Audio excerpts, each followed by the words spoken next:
and I have talked about the crew before. You and I have talked about the crew before on camera. We're probably going to talk about the crew a lot before it comes out. It was delayed once, more than once. Oh, it's been delayed a few times. Yeah, I don't know what the original scheduled date was, but it's been a while. But the beta started. Beta We're finally started. playing the beta, and there's lots to talk about. But specifically, what's in the beta? I mean, it's a really big game. So where do you have access to? Yeah, so basically, yeah, I've played for an hour so far. Looks like you have access to all the Midwest missions, and then there's some skills available like out on the East Coast. And then if you just want to drive, apparently you can drive anywhere. You just go across the whole country, but there's nothing out there in a lot of it. And it looks like they pretty much just start you off in the beginning of the story. There's a lot of cutscenes. Interesting. Yeah. Is that ever something you desire in a racing game?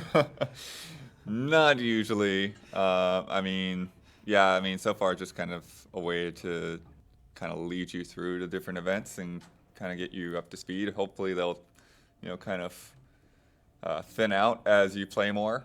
Are there actual like 3D model characters talking to each other? Yeah, a little weird looking. Yeah. But I think I can't say the 100% positive. I'm pretty sure Troy Baker is the lead guy. But that's weird that they would have that story focus that you would actually see. I mean, like a Forza Horizon, you can see your driver, right? You can see the guy in the car. Like you clearly are somebody. But like, do you ever like customize them as an avatar? It's usually all about the cars. Yeah, I'm pretty sure it's just a dude in a t-shirt and sunglasses. This guy has a beard. But he's got that going for him. Need for Speed has done that before, where they've had the focus on the. I remember there was one like. This is very Need for Speed. Like you've got some kind of associations with like this, 5-10 gang of street racers or whatever that's like running amok across the country, and something happens, and then you get like wrongly put in jail for it, and then like you work with the FBI to like undercover operation, work your way through the ranks, get all the tattoos to show where you are in the gang, and and then like try to take down the leader of the gang as well as like some dirty cop. So again, something that you need to see demonstrated in cutscenes. I don't want to harp on this for too much. It seems interesting to me. Yeah, there's a lot of cutscenes, and then like they kind of move like I said, they have some of the tutorial things in there, so it sort of works together. Like, oh, you're the FBI agent that you're working under. She's the one that's telling you like this is your headquarters and this is customizing a car and all that good stuff. But. Are there fun points of interest when you go around the world? Like you were just saying, there are locations, I'm assuming, where these cutscenes take place. Do you like go back to them a lot? Does it just auto load the cutscenes, or do you actually have to like drive to locations to get the story elements to start? It's this is you're going from mission to mission. It's just like any other open world game where it's like, okay, stick a waypoint on the map and drive to the mission, and then when you start it might have a cutscene or it might just be a race depending on what it is. And then the way the map's laid out, there's like a lot of other stuff that you can do along the way. Like there are landmarks for different buildings in that city. So you just kind of stop at them. You get a little tiny bit of XP or whatever. And bucks is the currency. BUCKS or BUX? BUCKS. And then there are also these what they call skills. So just like challenges as you're driving down the road. Like you drive through it and it's like, okay, slalom back and forth. And, if you do it quick enough, then you get a silver medal or gold medal or whatever. And then you get an extra little part to customize your car. The customization is actually, I'm still not down with the idea of like having the Diablo style upgrades for your car parts. It's like, oh, +1 to your tires. It's like, okay, but actually, when you're in the shop, actually swapping out parts and especially like the visual customization and stuff, it's pretty cool because it's like there's just like the bumper floating in front of the car, and then you swap over to the next bumper, and like okay, and it's really kind of we haven't talked cool about, to like piece your car together that way. We haven't talked about that HUD, and actually the very first E3 trailer for the crew had these animations of these cars like heading out of they take the whole garage, body off the car and you see like, the engine underneath, and it's pretty cool, and it definitely plays up. I've in reading previews for various racing games over the years, like I've definitely become familiar with the difference between just making a fun racing game and being like, I want you to feel that not only are you making like substantial improvements to these cars, with all these different factors, but you can actually see, like on the exterior and the interior, like how that affects the car model.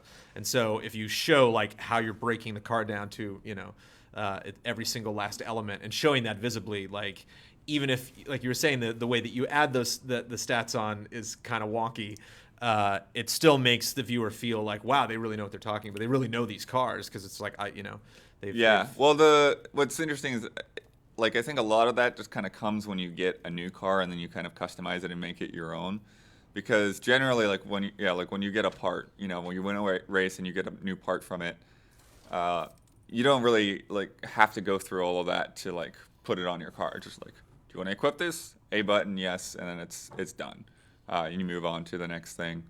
And after you get past the first couple of missions, then it actually opens you up into the multiplayer MMO-ish aspect, where there's guys running around with the freaking mics on, blasting the game audio. So you have to like find them and mute them.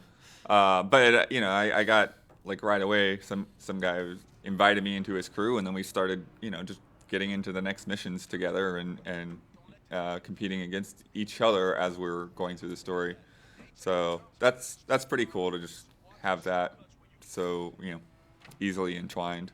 Yeah, it's MMO-ish, and so like to make any of those games succeed, it's got to be easy for people to get together. It's got to be, you have to be able to find people. And so if you're in one area and like nothing's happening here, I'll go someplace else.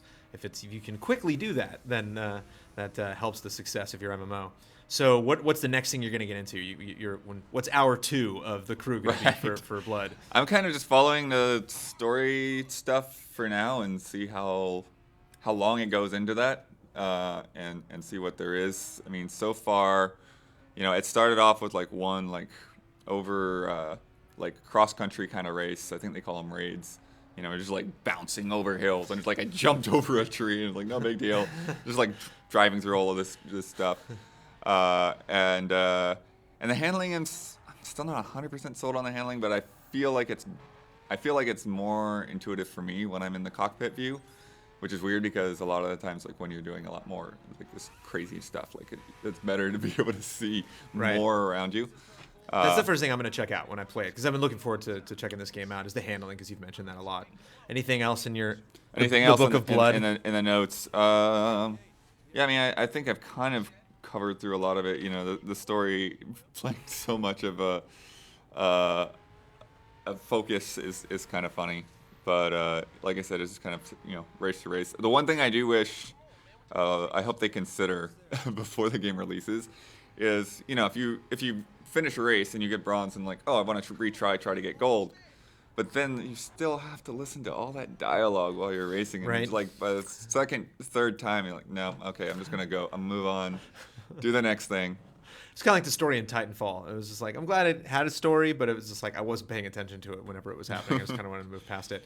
Well, the other thing is that we need to get a crew. Hopefully, I will be on your crew. Yeah. Hopefully, we will sucker some other people in the office to put their seatbelt on and join us across the country, and we'll line up some more chairs here and get some more people chatting about the crew later on. Thanks, Blood. Yeah.